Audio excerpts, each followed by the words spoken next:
Hello, friends. Welcome back. Today, I want to talk about 5 things you know about the narcissist that you may not know about yourself.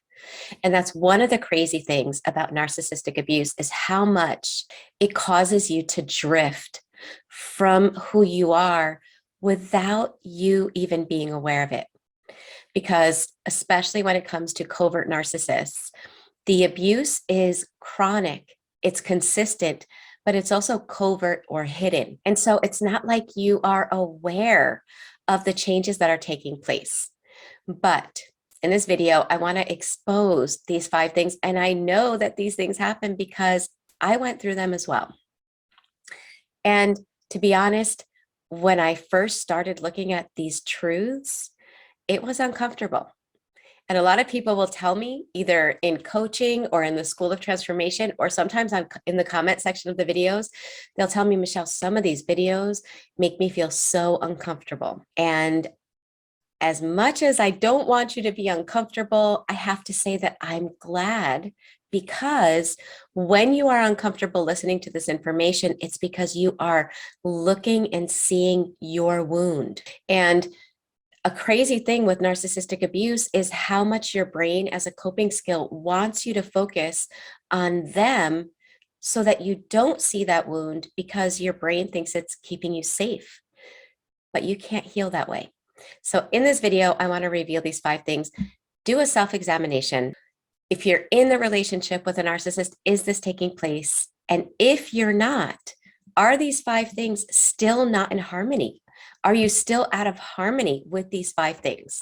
Okay. And that's where narcissistic abuse meets complex PTSD recovery. So after I talk about these 5 things, I always provide you guys with tips. So make sure you watch to the end to get those tips. For those that don't know me, my name is Michele. I'm a life and relationship coach. I specialize in complex PTSD recovery, narcissistic abuse recovery, as well as childhood trauma.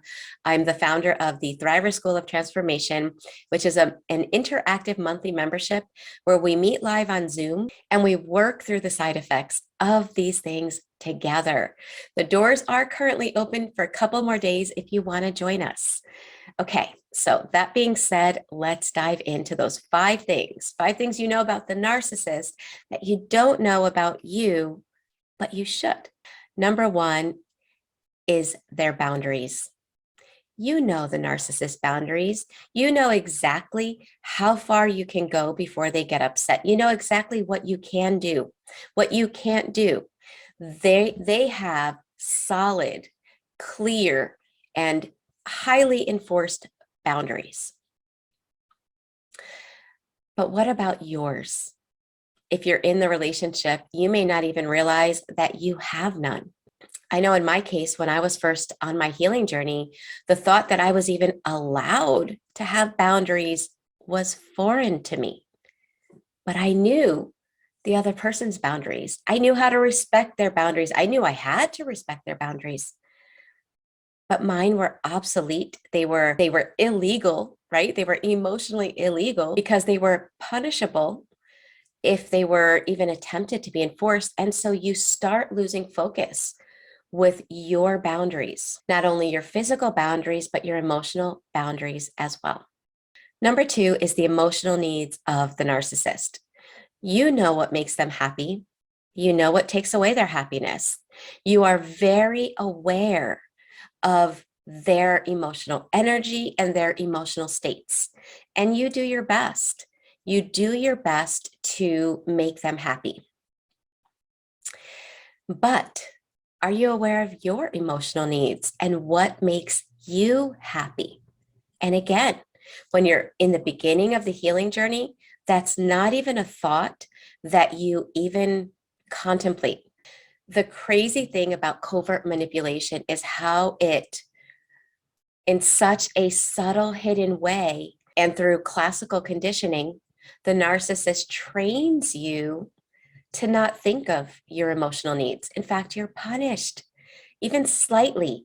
You are punished when you attempt to care for your emotional needs or even your physical needs. And you are rewarded when you revolve around the emotional needs of the other person.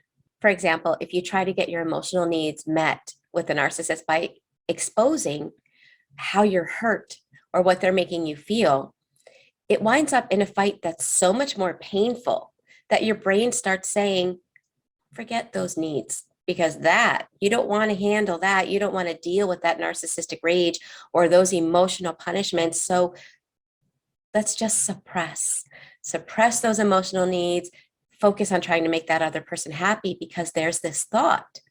And it's an unconscious thought. It's not something that you're logically saying. And I feel like I'm speaking congested, so I apologize. I've been over COVID for 2 weeks, but as I'm talking, I hear myself congested. Anyway, what was I saying? Okay, so there's this unconscious thought. There's this unconscious thought that if you continue to meet their emotional needs, then they'll meet yours. And that stems from childhood. That's for a whole nother video, but that's what's happening on an unconscious level. So it's not that you're consciously or logically saying this when you're trying to make them happy and you're suppressing your own happiness, but that's in essence what's happening. And because of the punishment that you receive when you do things that care for your emotional needs, or you do things that allow you to feel happy, you can be out of the relationship and your body is still conditioned to not do things that make you happy. Number 3 is values. You know the values of the toxic person, whether you agree to them or not. For example, you know that one of their values is their image. Their image is everything. And many people that were in relationships with covert narcissists supported that image, sometimes at the expense of supporting a lie, right? The toxic person wants everyone to view them as perfect. They have the perfect everything. Everything is wonderful and happy, and you're supporting that lie for so long that your values, what means something to you, again, you've been living so far out of the boundaries of who you really are that you don't feel connected to those values. You may have even lost sight of what they are. I think one of my wake-up calls was one time when I was in a relationship with somebody that I feel possibly is high on the scale. I did some kind of a questionnaire, and one of the questions it had was like, what are your values? And thankfully it had like a list of 25 to 30, and you could pick your top 10. Okay, because I don't even think I would have had the capacity to name them on my own. So I picked the 10 that were most important to me. Okay, and this is an exercise you guys can do now if you so choose. Out of the 10 values that I picked, you were supposed to put them in order of importance. So the next question was, if you had to live without one of them, which one would you choose to do away with? And that would go in the 10th spot. And then you keep working up until you get to your number 1 value. After you have your values in front of you, the next question was, what do you do to live in harmony with them? And that was like a smack in my face. I was like, what do I don't do anything to live in harmony with these values. I wasn't allowed to live in harmony with these values. My whole focus had to be on other values and living in harmony with those. So let me tell you, when you start looking at these things, it can feel uncomfortable, and it can be like a rude awakening. However, as uncomfortable as it is, I would much rather know what's going on inside of me so that I can create my life and be the person I really am instead of who I'm supposed to be and the roles that I'm forced into. Okay, so keep that in mind if any discomfort comes up when you start looking within and at yourself. The 4th thing you know about the narcissist that you don't know about yourself are the people that mean something to them. Now, once we learn about narcissistic abuse, we call them flying monkeys. But at the time, we just know that these are the people that this person wants to be around. And it's almost like who you want to be around. You're never allowed to be around those people. Your life is forced to be around this circle of people that really are like these worshipers of the toxic person. And you can't really get close to people like that. So you're never really sharing who you really are. And years and decades can go by without people that mean something in your life. People that allow you to feel good about yourself, people that allow you to connect with and be real with. You know who's important to them. You've supported that, but you don't have anyone in your life that you can feel connected to. And number 5 is goals. Okay, whether they are ever reached or not, the toxic person has this future faked story, right? And you've probably done everything you can to support the movement towards those goals, supporting what that person wants to do. Your goals, you may not even realize you don't even have them anymore. You may not even realize how many of your personal goals you've given up through the years. Okay, so those are 5 things. Let me know in the comment section below if this resonates with you. Now, in a healthy relationship, right, each of those things are important. Each person in the relationship works to support the values, the goals, the emotional needs, the boundaries of the other person. But in a relationship with a narcissist, and this is a moment of truth, it's 100% 0%. You are expected to give 100% of your support to those 5 things. But if you really pause and ask yourself how much support you get for those 5 things, it's non-existent. So if you're still in the relationship with somebody like that, you have to start realizing that those 5 things need and deserve your support. And you've been striving to get it from somebody that doesn't want to give it. Okay, so if you want those needs met, and if you want to take care of those things that are important to you, the first step is to put it into focus, which hopefully you've been able to do with this video. And the second step is to start seeing how you can start being there for you. Start getting clarity on what your values are. What are your boundaries? What are your emotional needs?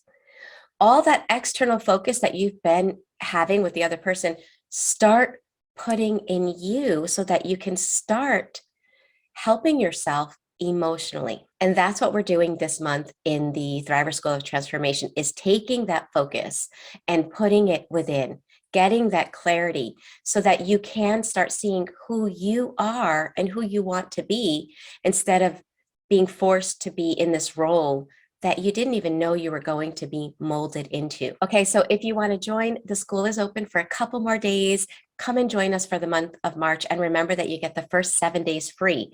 So if you cancel within those 7 days, then you won't be charged. But if you choose to stay, the cost is $79.99, and you get between 9 to 12 live meetings where we meet together on Zoom.